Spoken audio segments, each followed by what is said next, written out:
Pada kesempatan kali ini kami akan membahas mengenai sejarah Kerajaan Samaria. Kerajaan Samaria adalah salah satu negara penerus Kerajaan Samaria Bersatu. Kerajaan ini berdiri dari tahun 930-an sebelum Masehi sampai sekitar 720-an sebelum Masehi, ketika kerajaan dikuasai oleh Kekaisaran Asyur. Kota-kota besar kerajaan itu Sikhem, Tirza, dan Samaria. Sejarawan sering merujuk kerajaan Samaria ini sebagai kerajaan utara untuk membedakannya dari kerajaan selatan atau yang disebut kerajaan Yehuda, yang berpusat di Yerusalem. Kerajaan Samaria terdiri dari teritori suku-suku Zebulun, Isahar, Asher, Naftali, dan Manasye, Efraim, Ruben dan Gad. Ibu kotanya adalah Samaria. Kerajaan Serikat merupakan kesatuan dari 12 suku Israel yang hidup di wilayah yang saat ini merupakan Israel dan Palestina modern. Kerajaan ini berdiri dari sekitar 1030-930 sebelum Masehi. Setelah wafatnya Salomo pada 931 sebelum Masehi, 10 suku di utara menolak menerima Rehabeam sebagai raja mereka, dan sebagai gantinya pada sekitar tahun 930 sebelum Masehi memilih Yerobeam, yang bukan dari garis Daud, sebagai raja mereka. Kerajaan utara kemudian dikenal dengan Kerajaan Samaria atau Efraim. Pemberontakan terjadi di Sikhem. Selama 60 tahun pertama, raja-raja Yehuda berusaha mengembalikan otoritas mereka terhadap kerajaan utara, dan terjadi perang yang terus berkecamuk di antara mereka. Selama 80 tahun berikutnya, sudah tidak terjadi lagi perang terbuka di antara mereka, dan kemudian menjadi saling bersekutu, bekerja sama melawan musuh mereka, khususnya Damaskus. Israel berdiri sebagai sebuah negara merdeka selama kira-kira 200 tahun, hingga sekitar tahun 720 sebelum Masehi, saat ditaklukkan oleh Kekaisaran Asyur. Seluruh orang Israel dibuang, yang kemudian dikenal dengan 10 suku yang hilang.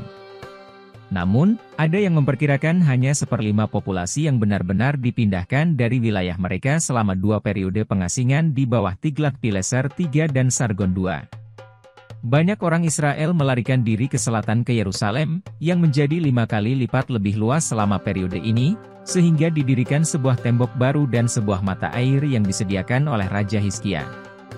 Setelah kehancuran Israel, Yehuda masih bertahan hingga sekitar 1,5 abad hingga ditaklukkan oleh bangsa Babilonia. Kejatuhan kerajaan Samaria terjadi sekitar April-September 723 sebelum Masehi. Sesudah kejatuhan kerajaan, maka penduduknya dibuang ke wilayah Asyur dan Babel. Pembuangan ini tidak terlepas dari ekspansi kerajaan Asyur yang bangkit sebagai kekuatan besar di dunia timur dekat kuno pada awal abad ke-8 sebelum Masehi. Secara teologis, pembuangan ini dimaknai sebagai hukuman Tuhan untuk ketidaktaatan raja-raja Israel. Di bawah pemerintahan Raja Adad-Nirari II, Asyur bangkit sebagai kekuatan baru di dunia timur dekat kuno. Raja berikutnya, Asyurnasirpal II, berhasil memperluas wilayah Asyur ke arah barat hingga ke pantai timur Laut Tengah. Di tempat inilah, posisi Asyur menjadi sangat strategis dan menjadi ancaman serius bagi negara-negara yang ada di Palestina dan sekitarnya. Israel beberapa kali melakukan pertempuran dengan Asyur. Pertempuran pertama terjadi di Karkar, di tepi sungai Orontes. Pada pertempuran ini Ahab, Raja Israel, berhasil menahan ekspansi Asyur yang dipimpin oleh Raja Salmaneser III. Setelah peristiwa ini, Israel menghadapi konflik internal yang ditandai dengan pergantian kekuasaan dari dinasti Omri ke Yehu. Di bawah pemerintahan Yehu, konfrontasi Israel Utara dengan Asyur dihentikan dengan jalan Yehu membayar upeti kepada Asyur, sebagaimana tercatat pada prasasti Obelis Hitam. Pada akhir abad ke-8 sebelum Masehi, tekanan Asyur terhadap Israel Utara melemah. Sebagian besar pasukan ditarik kembali untuk menghadapi serangan Urartu. Situasi ini dimanfaatkan oleh Israel Utara untuk bangkit dan mencapai kemakmuran di bawah pemerintahan Yerobeam II. Akan tetapi, Asyur di bawah pimpinan Raja Tiglat-Pileser III kembali menyerang wilayah Palestina. Mereka berhasil menguasai beberapa wilayah Israel dan mewajibkan Israel membayar upeti. Pada tahun 727 sebelum Masehi, terjadi pergantian kekuasaan di Asyur, Salmaneser V naik tahta menggantikan Tiglat-Pileser III. Situasi ini dimanfaatkan oleh Raja Israel untuk memberontak. Israel menolak membayar upeti dan mencari bantuan kepada So. Hal ini membuat Shalmaneser V dan pasukannya mengepung Israel. Dalam pengepungan ini, Raja Shalmaneser V meninggal dunia dan digantikan oleh Raja Sargon II. Di bawah pimpinan Sargon II, Israel akhirnya ditaklukkan setelah dikepung selama 2 tahun.